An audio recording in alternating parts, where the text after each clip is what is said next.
Assalamualaikum warahmatullahi wabarakatuh. Kali ini penulis mau bahas soal oli mobil diesel ya. Jadi ada bro yang request kalau oli mobil diesel yang terbaik itu yang bagaimana ya. Untuk oli mobil diesel ini ternyata ada syarat-syarat tersendiri ya. Nggak bisa niru misalnya rekomendasinya mobil bensin ya, pakai API terbaru gitu ya. Nggak bisa seperti itu, karena harus juga dipertimbangkan bahan bakarnya, karena bahan bakar diesel yang ada di Indonesia yang buatan Pertamina itu pakai campuran FAME ya. FAME ini tidak dipakai lagi di Eropa. Jadi mungkin di Eropa ada biodiesel, tapi biodieselnya beda daripada yang dipakai Pertamina. Bensin Pertamina dengan campuran FAME ini membuat oli jadi lebih mudah rusak. Jadi sudah dipahami oleh pabrikan-pabrikan oli dan juga pabrikan otomotif bahwa diesel fuel atau solar itu bakal jauh lebih mudah rusak ketika ada campurannya FAME ini.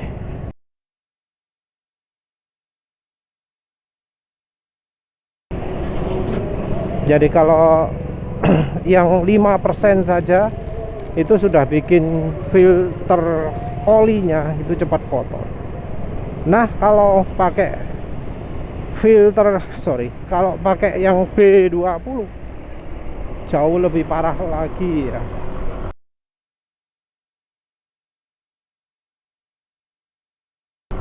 Untuk pemakaian yang sama 5.000 km itu sudah hitam parah, sudah sampai buntu ya filter olinya. Sebenarnya nggak cuma filter oli saja ya yang beresiko bermasalah, tapi juga dari bahan bakarnya ya. Mestinya ya filternya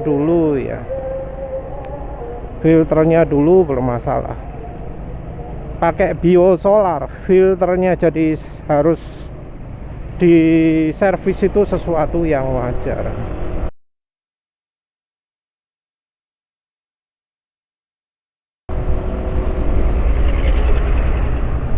Sementara itu alternatifnya mahal-mahal ya. Apalagi sekarang pas lagi harga bensin naik gini, harga bahan bakar naik ya. Harganya solar wis lebih dari 16.000 ya. Mbuh piro kita ngomong solar selain Pertamina ya. Pertamina Dex, kelas tertingginya solar yang dijual Pertamina, harganya juga cukup mahal ya. Mungkin beberapa orang berpikir pakai Dex Lite aman, tapi dari spesifikasi Dex Lite kalau nggak salah itu ada FAME-nya juga.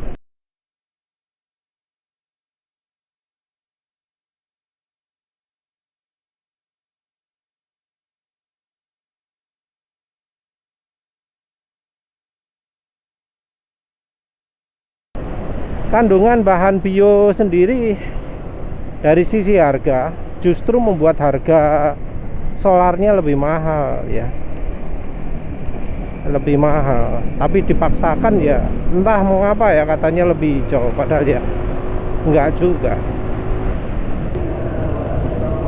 Nah, soal FAME-nya ini merupakan standar tersendiri, dan itu pun dari pabrik oli juga mencaratkan standar bahan bakar yang standar euronya juga tinggi. Jadi standar-standar API yang terakhir itu mencaratkan bahan bakar solarnya, dieselnya harus yang berkualitas tinggi.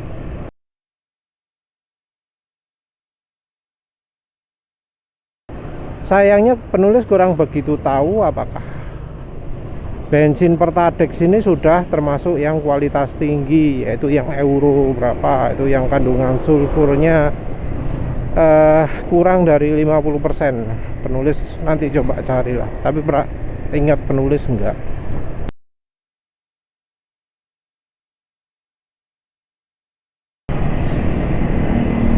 Oli-oli yang membutuhkan bensin standar tinggi itu terutama adalah oli low spas ya, low sulfur phosphate sulfated ash, jadi disingkat low, bukan low spas, low SAP, low SAP,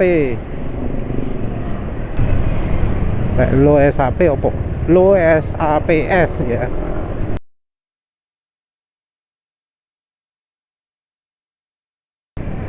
Low subs sulfated ash, fosfor, sulfur.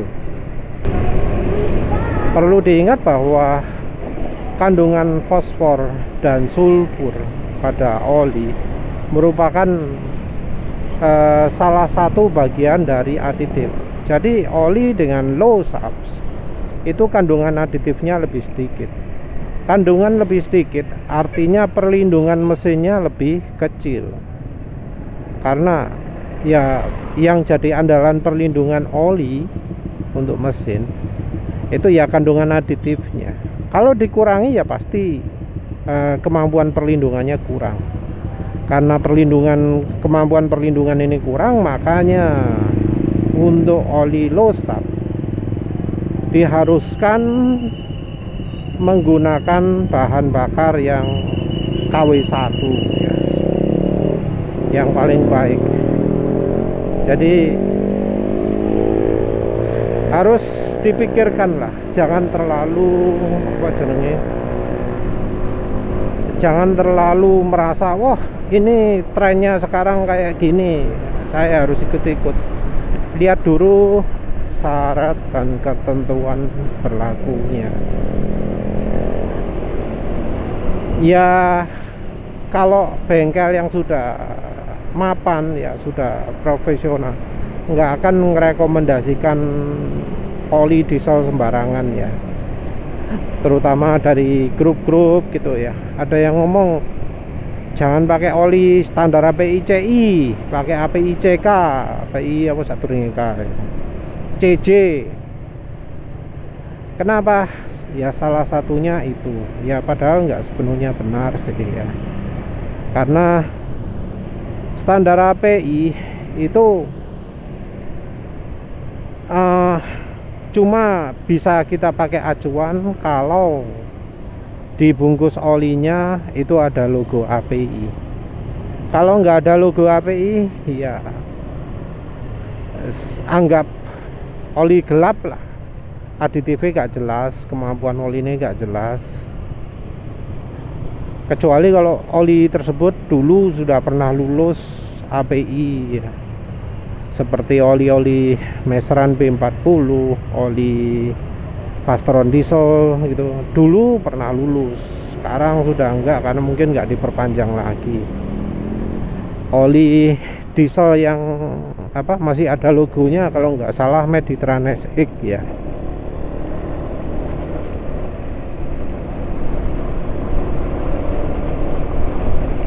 Tentu mungkin di tiap-tiap kendaraan juga ada rekomendasi oli.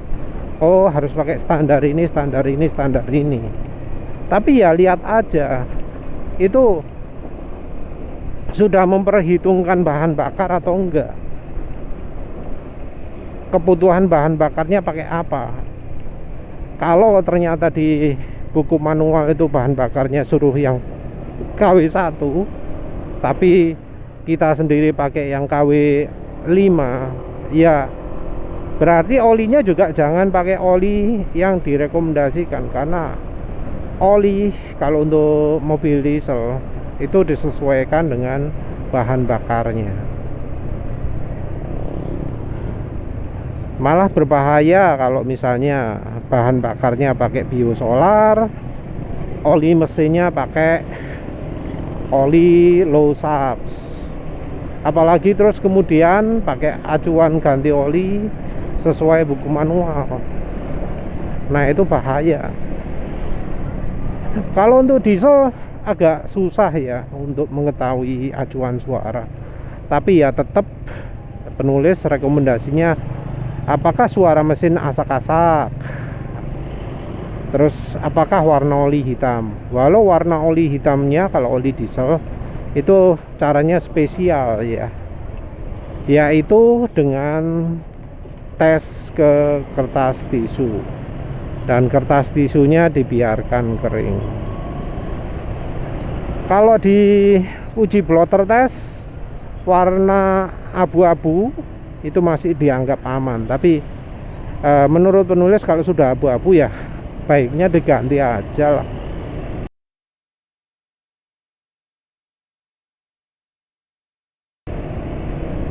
Takut malah kebablasan nanti.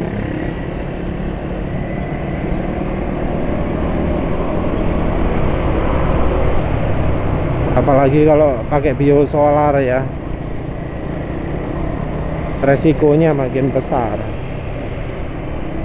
Penulis sendiri untuk mesin diesel itu kok rasanya lihatnya kok butuh banyak perawatan ya.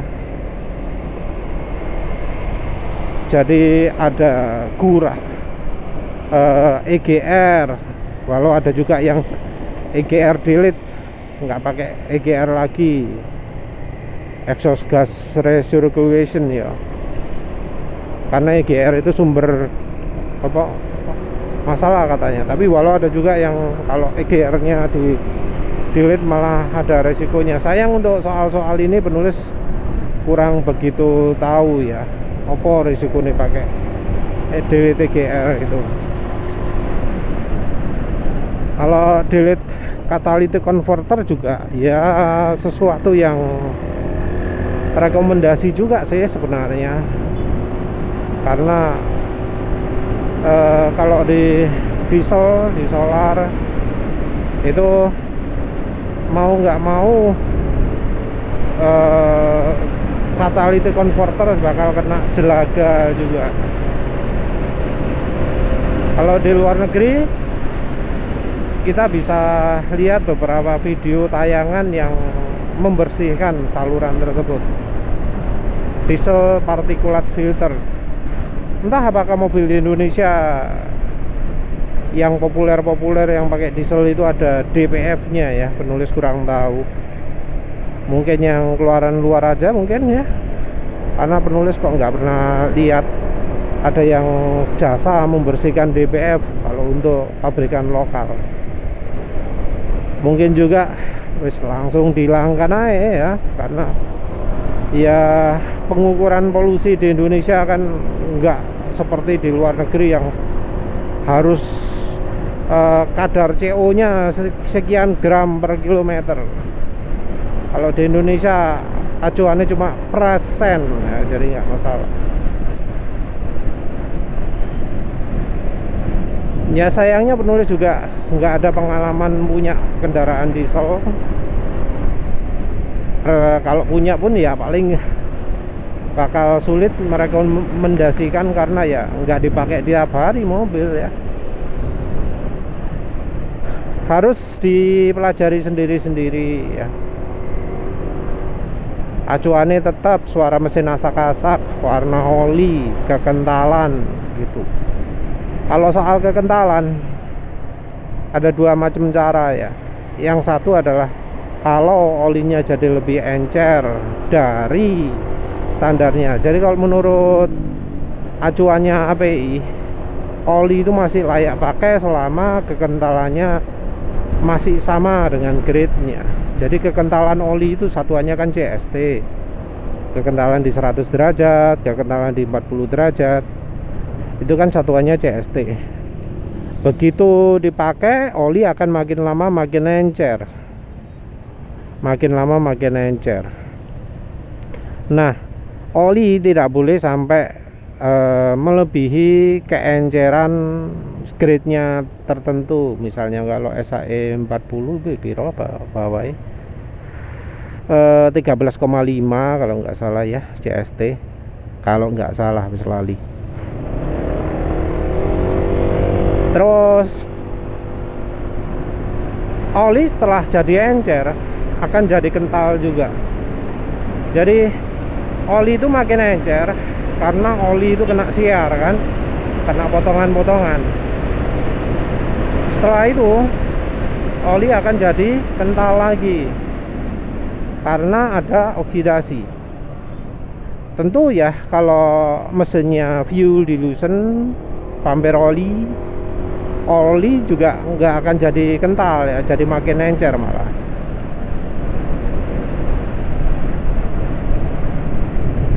Kenapa kok ada penyakit fuel dilution pumper oli juga di mobil? Ya karena lagi-lagi dari oli ya. Cuma kalau mobil biasanya jauh lebih tahan daripada kalau motor. Kualitas mesin mobil biasanya jauh lebih tahan terhadap oli encer. Ironinya untuk mobil Honda lah ya, mobil Honda itu komponennya sudah dirancang untuk pakai oli yang encer. Jadi kalau pakai oli kental itu jadi berat. Sementara kalau mobil Toyota, Daihatsu, Suzuki itu termasuk yang butuh oli kental. Cuma memang ya, kalau mobil susah dengerin suara asak-asak itu. Bisanya cuma pagi-pagi sepi gitu ya, nggak ada kendaraan, ya tentu nggak bisa kalau rumahnya pinggir jalan.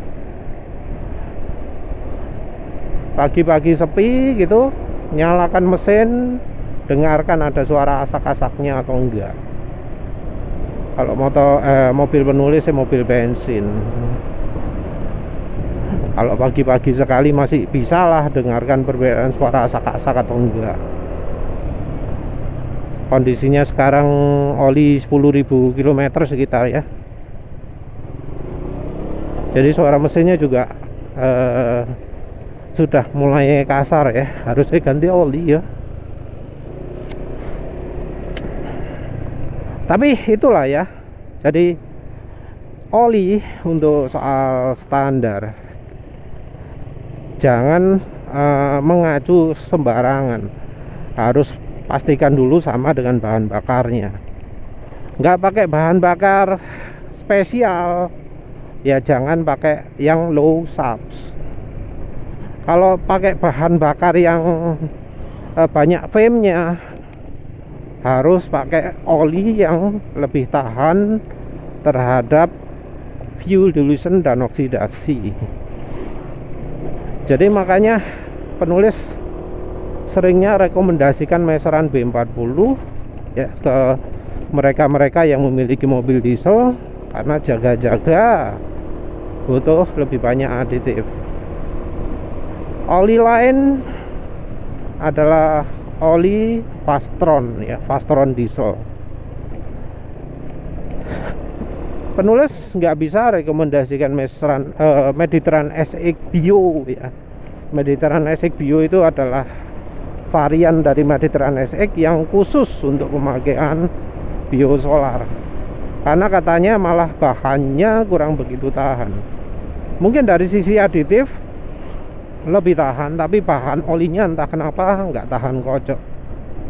Jadi entah mengapa ya, oli-oli yang aditifnya banyak itu malah jadi lebih cepat rusak olinya.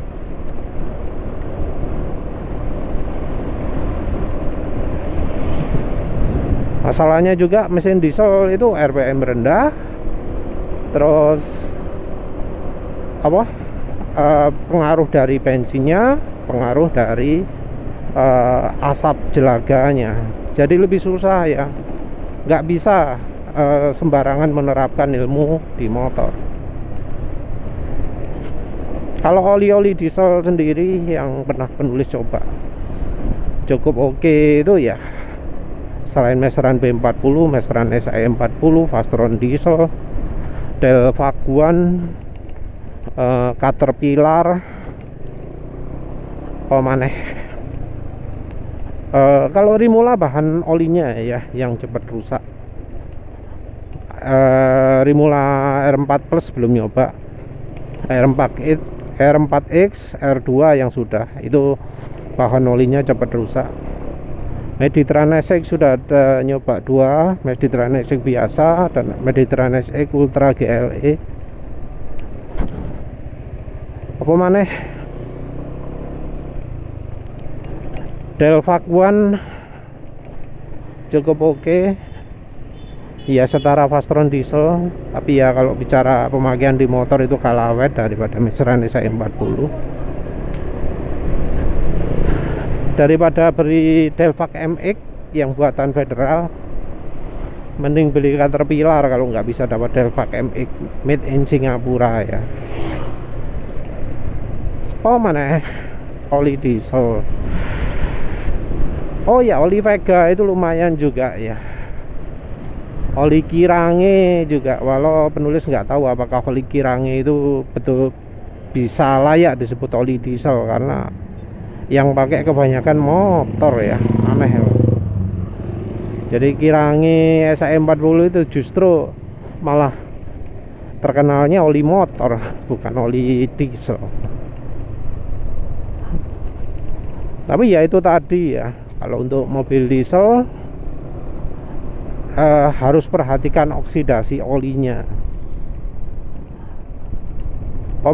Kalau kebersihan ya lagi-lagi ya, kalau kebersihan itu tergantung dari kemampuan pelarutan.